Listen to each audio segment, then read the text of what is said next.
প্রিয় চাকরি প্রত্যাশী ভাই বোনেরা, আসসালামু আলাইকুম। আশা করি সকলেই ভালো আছেন। চলে এসেছি সার্ফ এনজিওতে নিয়োগ বিজ্ঞপ্তির ভিডিও নিয়ে। তো বন্ধুরা, কথা না বাড়িয়ে ভিডিওটি শুরু করি। এই বিজ্ঞপ্তিটি প্রকাশিত হয়েছে দৈনিক প্রথম আলো 3 নভেম্বর 2024 খ্রিস্টাব্দের পত্রিকাতে। তো এখানে আমি পদ সম্পর্কে বিস্তারিত আলোচনা করব। 1 নম্বর, পদের নাম শাখা ব্যবস্থাপক, পদ সংখ্যা 10 জন, শিক্ষাগত যোগ্যতা স্নাতক সম্মান বা ডিগ্রি অথবা স্নাতকোত্তর পাস সমমান হতে হবে।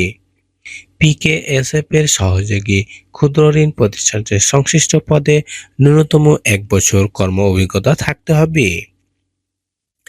বয়স সর্বোচ্চ 35 বছর। বেতন শিক্ষানবিশকাল মাসিক বেতন হবে সর্বসার করলে 35,100 টাকা এবং স্থায়ীকরণের পর বেতন হবে সর্বসার করলে 39,000 টাকা। 2 নম্বর, পদের নাম মাঠ কর্মকর্তা, পদ সংখ্যা 15 জন, শিক্ষাগত যোগ্যতা স্নাতক অথবা স্নাতকোত্তর পাস, অভিজ্ঞতা প্রযোজ্য নয়। অভিজ্ঞতা সম্পন্ন প্রার্থীদের অগ্রাধিকার দেওয়া হবে। বয়স সর্বোচ্চ 32 বছর। বেতন শিক্ষানবিশকাল মাসিক বেতন হবে সর্বসার করলে 24,300 টাকা এবং স্থায়ীকরণের পর বেতন হবে সর্বসার করলে 27,000 টাকা। 3 নম্বর, পদের নাম জুনিয়র মাঠ কর্মকর্তা, পদ সংখ্যা 15 জন, শিক্ষাগত যোগ্যতা এইচএসসি সমমান পাস, অভিজ্ঞতার প্রয়োজন নেই, তবে অভিজ্ঞতা সম্পন্ন প্রার্থীদের অগ্রাধিকার দেওয়া হবে। বয়স সর্বোচ্চ 28 বছর। শিক্ষানবিশকালীন মাসিক বেতন হবে সর্বসার করলে 22,500 টাকা এবং স্থায়ীকরণের পর বেতন হবে সর্বসার করলে 25,000 টাকা।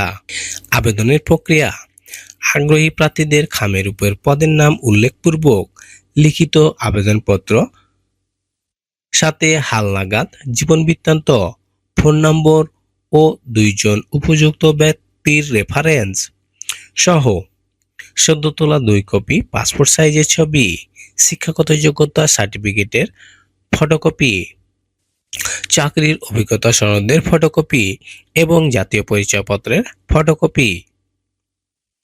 সরাসরি অথবা ডাকযোগে অথবা কুরিয়ার সার্ভিসের মাধ্যমে আগামী 30 নভেম্বর 2024 খ্রিস্টাব্দের মধ্যে উল্লেখিত ঠিকানায় মানব সম্পদ বিভাগ সঞ্চয় ও ক্ষুদ্র ঋণ কর্মসূচি বরাবর আবেদন প্রেরণ করতে হবে। আবেদন পাঠানোর ঠিকানা SARPV complex holding number 277 Bharamuhuri, Chakaria পৌরসভা, চকরিয়া। তো আবেদনের বিস্তারিত বা আবেদন সম্পর্কে আরো তথ্য জানতে তাদের ওয়েবসাইট sarf.org/career এই ওয়েবসাইটে প্রবেশ করে আপনি বিস্তারিত জানতে পারেন। বিশেষ দ্রষ্টব্য: নারী ও প্রতিবন্ধী প্রার্থীদের আবেদনের জন্য বিশেষভাবে অনুরোধ করা হলো। তো বন্ধুরা, আজকে পর্যন্তই। দেখা হবে পরবর্তী ভিডিওতে। এই ভিডিওটি সম্পর্কে বা এই বিজ্ঞপ্তি সম্পর্কে আরো যদি তথ্য জানা থাকে কমেন্ট করবেন, ইনশাল্লাহ উত্তর দেব। এই ধরনের সরকারি বেসরকারি যে কোনো এনজিওর বিজ্ঞপ্তি সবার প্রথম পেতে আমাদের চ্যানেলটিকে সাবস্ক্রাইব করুন। ভিডিওটি দেখার জন্য অসংখ্য ধন্যবাদ।